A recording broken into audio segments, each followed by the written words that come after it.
उर्दू कहानी में खुशामदीद। आज हम एक ऐसी औरत की कहानी सुनाने वाले हैं जिन्होंने अपना घर बचाने के लिए ऐसा गुनाह कर दिया जिसकी वजह से वो अपने खामन से नजरें नहीं मिला सकती थी।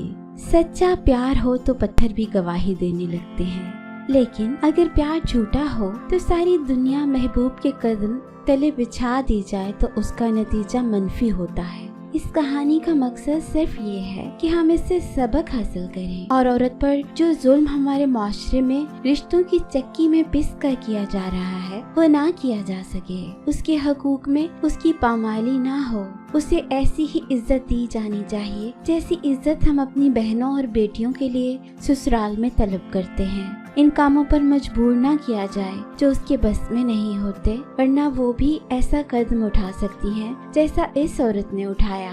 ये कहानी उसी की जुबानी सुनिए।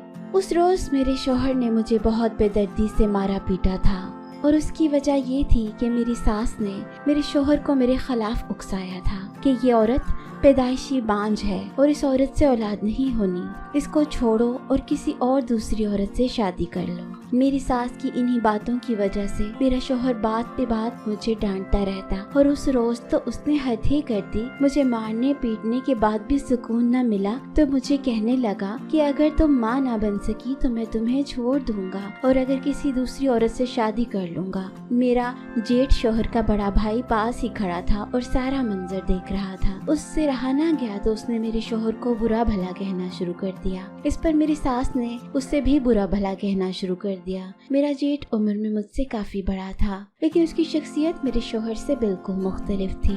दरअसल मेरे शौहर का रवैया पहले तो मेरे साथ बहुत अच्छा था, लेकिन शादी के 4 साल गुजरने के बाद जब कोई बच्चा ना हुआ तो उसका रवैया मेरे साथ बदलने लगा था। मैंने अपनी सास और शौहर के तानों से तंग आकर अपना इलाज भी करवाया, लेकिन खराबी मेरे शौहर में थी और वो इस बात को मानने के लिए तैयार ही नहीं था। इस रोज मैंने तहैया कर लिया कि माँ बनने के लिए मैं कुछ भी करूँगी। अगले दिन ही मैं घर पर किसी को ना पाकर अपने जेठ के कमरे में चली गई, जो कि अपनी बीवी की वफात के बाद अपनी चंद माह की बेटी के साथ अकेला रहता था। काकी क्या बात है? मेरा जेठ मेरी तरफ देखकर बोला। मैंने उसके सामने जाकर अपनी चादर उतार दी और उसके पैरों में रखते हुए बोली, जेठ जी मुझे बच्चा चाहिए, कुछ भी करके मुझे बच्चा दिलवा दो वरना मेरा घर बर्बाद हो जाएगा। अब मैं और मार नहीं खा सकती, ना ही ये दुख बर्दाश्त कर सकती हूँ कि वो मुझे छोड़कर किसी और का हो जाए। ये कहकर मैं आगे बढ़ी और जेठ के करीब जाकर खड़ी हो गई। मेरे जेठ ने मेरी सारी बात समझ ली थी। वो पीछे हटते हुए बोला, नहीं काकी ये सब गलत है, मैं ऐसा नहीं कर सकता। मैंने कहा तो ठीक है, फिर जब तुम्हारा भाई मुझे पीटते पीटते मार डालेगा या मुझे छोड़ देगा तो तुम मेरी बेबसी देखकर कुटते रहना और मुझे मरता हुआ भी देखना।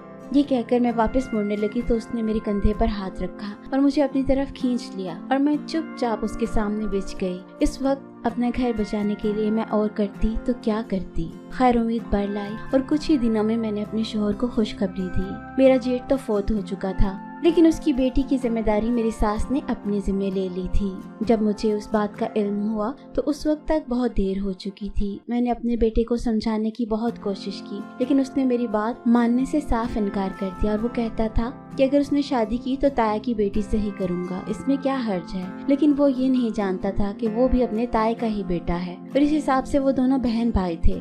मैंने अपने शौहर से बात करने की कोशिश की कि बेटे के लिए कोई और रिश्ता ढूंढ लें। उसने भी ये इनकार कर दिया कि कुछ सोचना भी मत, लड़की घर में मौजूद है और दोनों की शादी है, घर में ही रह जाएंगे क्योंकि उसके माँ बाप तो इस दुनिया में है नहीं, इसलिए सबसे मुनासिब यही है कि हम अपने बेटे की शादी उसके साथ कर दें। मैंने उस शादी को रुकवाने के लिए जो कर सकती थी किया, लेकिन जब सब उस शादी पर राजी थे तो मैं अकेली क्या कर सकती थी। लेकिन किसी सूरत में मैं ये शादी नहीं होने दे सकती थी क्योंकि गुनाह तो मैंने पहले कर लिया था, जो औलाद की खातिर अपनी जेठ के पास चली गई थी। लेकिन अब मैं दूसरा गुनाह नहीं होने दे सकती थी। चंद रोज इन दोनों की मंगनी होने वाली थी। चारों नाचार मैंने अपने शौहर को तमाम वाकया सच सच बता दिया कि किस तरह मैंने उसकी मारपीट और सास के तानों से तंग आकर इसके भाई को इस गुनाह पर मजबूर किया था। मेरा शौहर जो कि मेरी सारी बात सुनकर साकित हो गया था, काफी देर तक खामोश बैठा रहा। मैं उसके सामने सर झुका अपनी सजा की मुंतजिर बैठी रही कि अपने गुनाह की पादाश में मुझे जो भी सजा सुनाएगा मैं हंस के कबूल कर लूंगी, लेकिन बहन भाई की शादी नहीं करवाऊंगी।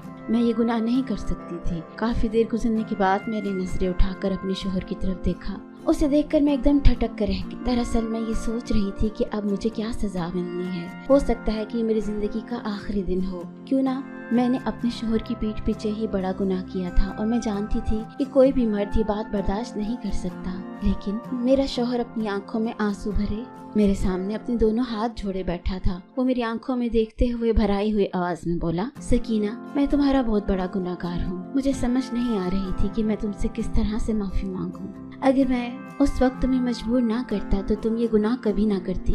लेकिन मुझे खुशी इस बात की है कि तुमने इस बात को छुपाने के बजाय खुलकर मुझे बात बता दी और हम दोनों एक बहुत ही बड़े गुनाह से बच गए हैं। हो सके तो मुझे माफ कर दो क्योंकि मैंने तुम्हें बहुत दुख दिया है। अपने शोहर की बातें सुनकर मैं भी फूट फूट कर रोने लगी थी और मैं रो रो कर अपने शोहर से अपने गुनाह की माफी मांगी। फिर हम दोनों ने मिलकर अपने बेटे और भतीजी के लिए रिश्ता तलाश करना शुरू कर दिया। मेरी सास इस बात पर सख्त नाराज थी, लेकिन ये बात मैं और मेरा शोहर ही जानते हैं कि अपने बेटे और भतीजी का रिश्ता हम क्यों नहीं कर सकते। मजबूरी में किए गए अपने गुनाह की मैं रात दिन अल्लाह ताला से माफी मांगती हूँ। शायद मेरा रब मुझे माफ कर। हमारे माशरे में औरतों को अपना घर बचाने के लिए इस तरह के गुनाह करने पड़ते हैं। अगर हमारा माशरा औरतों को इस तरह से ना सताए तो कोई औरत भी अपना दामन दागदार ना होने दे।